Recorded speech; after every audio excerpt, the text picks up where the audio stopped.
All right, everybody, thanks for tuning in and welcome back to the F-Bomb Show series, where we dive into topics around women in leadership and the issues that really affect us as women. Today, I have a very special guest, Gisele Roberts, who I actually met through my current job. So Gisele is the Director of Research and Innovation at Laurentian University currently. I actually met her because she operates under a group called ORCA, Ontario Research Commercialization Alliance, right? Gisele? That is correct. Woo, okay. Yep. So Gisele has about over 15 years of experience working within technology transfer, and I really wanted to bring her on to talk about her experience as being a leader within the field of research and innovation and tech transfer. Particularly because there's not many women that I know that are in that area. And so I really value her voice and her time, her experience, particularly being in the North, Gisele. You're somebody we look up to as we kind of get into the field. So we're here today to chat with you a little bit about your experience and everything that's happened with you. So Gisele, why don't you tell us a little bit about your current position and a little bit about your history within the field, and we'll get right into it. Thanks, first of all, for having me on. It's quite an honor. I'm always a little bit uncomfortable about talking about myself, but I've had an interesting, sort of transition into the role that I have at Laurentian. So the funny thing I think that people are always surprised to hear is that my background is in nursing. I'm actually a Laurentian grad, graduated a few years ago. We won't get into how many years ago that was. But I worked in nursing for a few years, lived in Newfoundland. Subsequent to that, got an MBA, and then moved back to Sudbury, had a brief career at the Cancer Centre. Again, totally different area than what my undergrad was in. My MBA prepared me more for that. And then at one point, having 3 small children, I decided to stay home for a while. But while I was staying home, I volunteered for the Laurentian University Alumni Association for a long period of time. So after 7 years of being at home with my wonderful children, I decided it was time to enter the workforce again. And having been involved with the Alumni Association, I was very familiar with Laurentian. I sat on Senate representing the alumni for a number of years. So I knew the people, the politics, the university, sort of the inner workings to some degree. Mm-hmm. And when an opportunity came up, I decided to throw my name in. I had no experience in the sector, but I thought, you know what, I can do this. And so that's how I got into tech transfer. I was working for a manager at the time. She left shortly thereafter. And I was left on my own in this wonderful career that I had adopted. But what I love about tech transfer is the community. So when you talk about ORCA, our previous network, it was a smaller network. There were various networks throughout the province. So it was called OPIC. It was the Ontario Partnership for Innovation and Commercialization. And, being in the north and being the only person really in Sudbury that did this kind of work was very isolating, but I had a great network and people have mentored me from day one. I had a great colleague at Nipissing University who was on my hiring committee, Mike Freeston, lovely, lovely individual, and he gave me some really good advice. But I was mentored by individuals at other universities within our network, was Ryerson, which is now TMU at the time, Brock University, Ontario Tech, Lakehead, Nipissing, like I said, and eventually Algoma. So it was a really great experience and just being mentored by those individuals. And they really encouraged me, gave me confidence. I had zero confidence when I started in this job. And it's been just extremely rewarding. And over the years, some of the things that I reached out for help on, I became I built the skills in that area and I became more confident in that. And so a lot of it was not necessarily research administration, but, the contracts side of things and Yep. intellectual property and understanding the inner workings and what we needed to agree to and not agree to when it came to contracts. So I developed that side of my skill set, and then eventually, things, as you know, evolved for us at Laurentian University. And a few years ago, I stepped into the role of I kept the commercialization side of it, but also the research administration side of things. So that's how I came to be at Laurentian. So a long history of different positions, eh, Gisele? Yeah, it's I've kept the commercialization side of things. I'm still, being the primary person responsible for invention disclosures, patenting, and licensing, but just adding on to the different skill sets and responsibilities. So it's interesting you mentioned some of those aspects like patenting, commercialization, et cetera. Because when I stepped into the research administration role, that was like foreign to me as a concept. And so, I'm interested to hear from your position, knowing what you know now as a leader in your field. If you were to look back a little bit, would there be a piece of advice in terms of how you need to learn some of those aspects you don't know yet? I've had the opportunity to meet with people who are, starting out as I did many years ago. And, my advice is always to, join Orca. There's a Canadian group as well.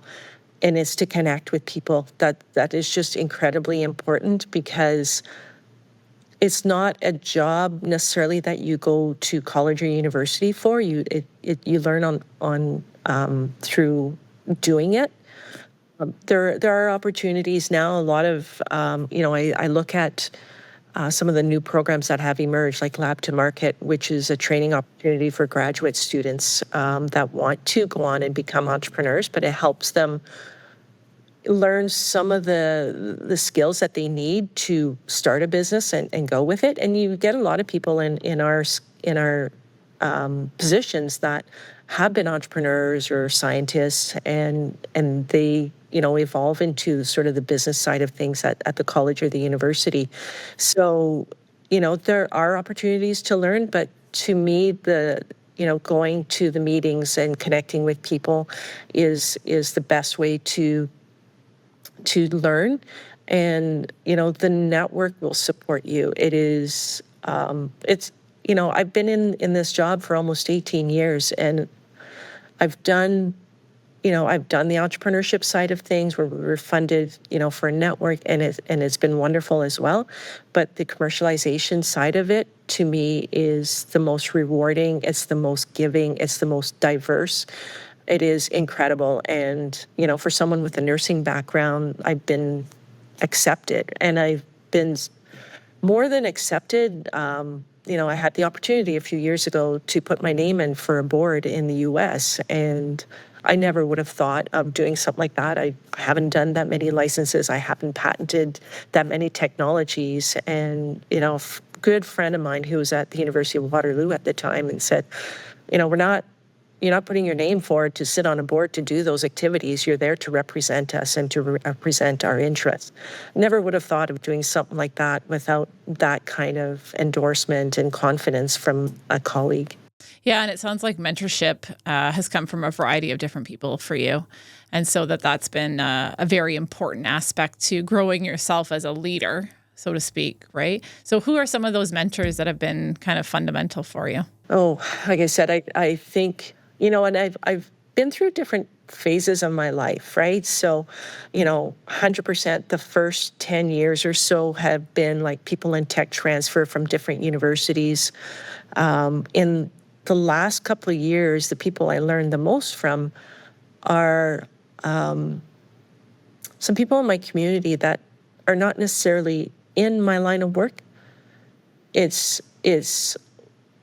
I've had the privilege of really connecting with people in Sudbury that, we get together once in a while, and they're all like strong business women from different aspects of life. And, that kind of environment, like I learned from them. I golfed with someone a couple of weeks ago who is the executive director for an organization that supports private industry, and just spending a few hours with her and having conversations about challenges that I'm having. And she just, she's blunt and she's intelligent, and she just tells you the way it is. And she's, at one point she's like, oh, well, I think you're telling me this, but, I'm hearing a little bit of FOMO here, and, called me right out on that. And I was like, wow, yes, you're right. And so you have to, professionally, I've created that network, and I've been mentored by people in tech transfer, men, women, people with PhDs. Like, I was so intimidated in the past. And You shouldn't be, by the way. well, I've worked in academia long enough now that I'm like, okay, I'm just as smart maybe as some of those individuals, yeah. like maybe not on the science side, but yeah, like my confidence has built. But working with incredible leaders across Canada and the US, it's sitting on a board, right? Like when I joined the Autumn board a few years ago, the first board meeting was in March 2020 in COVID. San Diego. We flew in right after the prospectors and developers in Toronto, and that evening, the governor of California declared a state of emergency. So our first order of business was to cancel the annual meeting for 2,000 people that were flying in on the weekend. But at the same time, I got to, our incoming chair, our past chair, and then, like all of the people that I got to interact with on the Autumn board. It's just such an incredible learning experience. And again, just that intimidation, right? Not necessarily the education, but the experience. But I went forward with it, and what an incredible learning opportunity. So like I said, it's, professional, my network, sitting on boards, being involved in my community, meeting amazing people. You keep learning, and you keep looking for that mentorship. So it's interesting because you mentioned in your discussion there about, meeting with the executive director and talking to her about some of the challenges you've been having. And as you know, we created this podcast to really talk about the challenges that we face as women being in leadership roles. So what's been what have the challenges been for you along your path? And it doesn't have to be related to just being a woman, but in leadership in general, what are the challenges that have you faced? I mean, for me, I would say that, I've been extremely lucky that I don't see, gender being a huge issue. I work in academia, right? And it's a very privileged position where equity is, it's deeply valued by our community, right? And there's been a lot of efforts over, the last decade or so while I've been at Laurentian to eliminate gender bias. And I've seen a lot of initiatives where, it's in leadership in STEM fields in academia and student experience. For me, honestly, like, as you know, some of the challenges have been just from, what the university has gone through in the last couple of years. That's been obviously incredibly challenging. But it's a privilege to work in academia, and the people that you work with. So I would not say that gender has been a substantial barrier. I think it's just been, for me, and that's why I volunteer so much. It's, being in the North, being isolated and not having access to resources and being as well connected as other institutions. So in terms of those connections, because again, that was another reason why we created this podcast, was to start to connect some of the women in leadership with each other. Because I often find, even being in North Bay, is very isolating because it's a vast geographic region, right? We're talking about in the north. So are there ways that we can, as leaders, kind of break through that a little bit? 100%. And to be honest, it's how I started my career, right?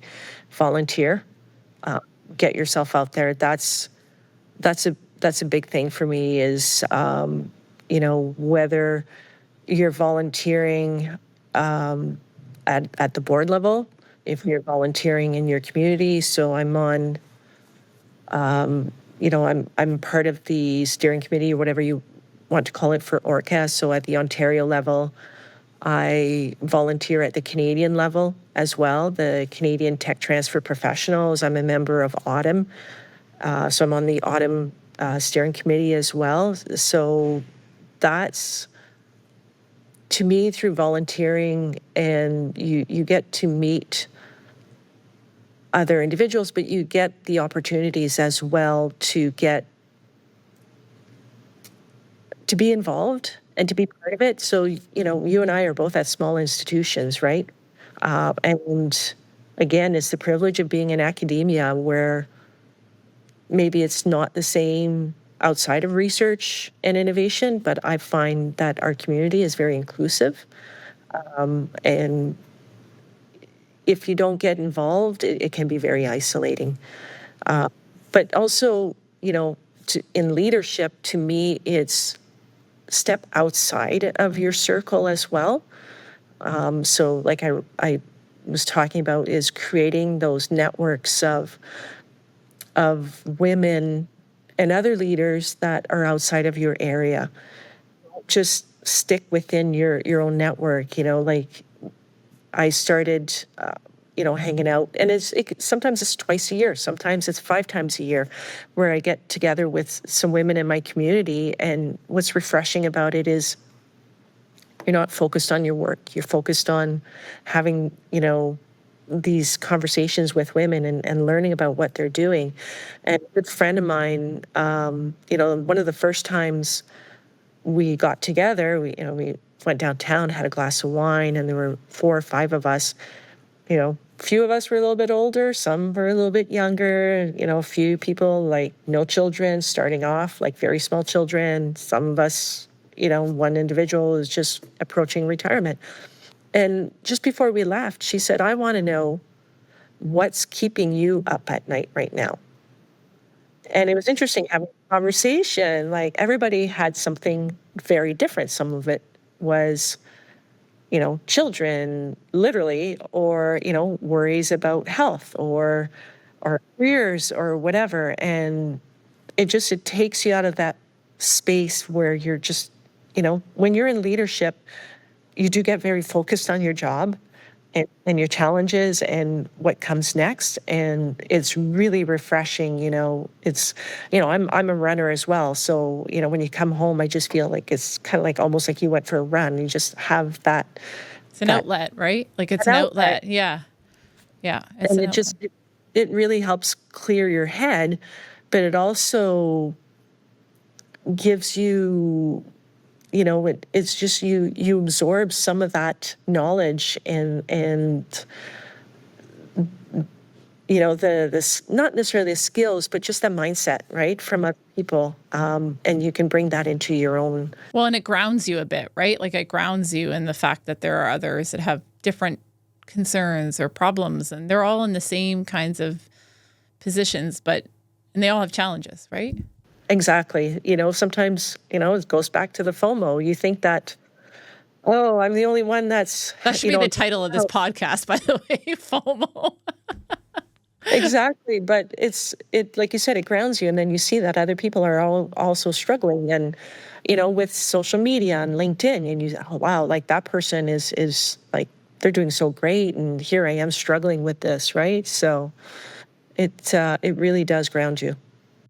So we're coming to the closing of our podcast. Gisele, I can't believe it's flown by. And I could sit here talking to you for a long time, and maybe I should drive to Sudbury and maybe have a coffee with you at some point. But is there a piece of advice you'd want to give to our audience or our viewers or women who are coming into leadership that you think is important for them to know coming from your own kind of background and your experiences? I would say we all have to start somewhere, right? Like it's be kind to yourself.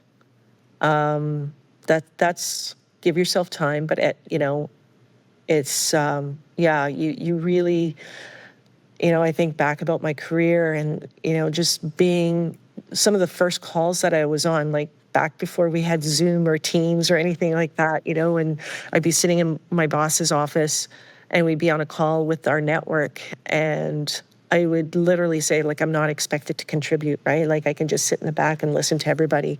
So you have to be kind to yourself and give yourself the opportunity to learn and accept that you will make mistakes, and that's okay.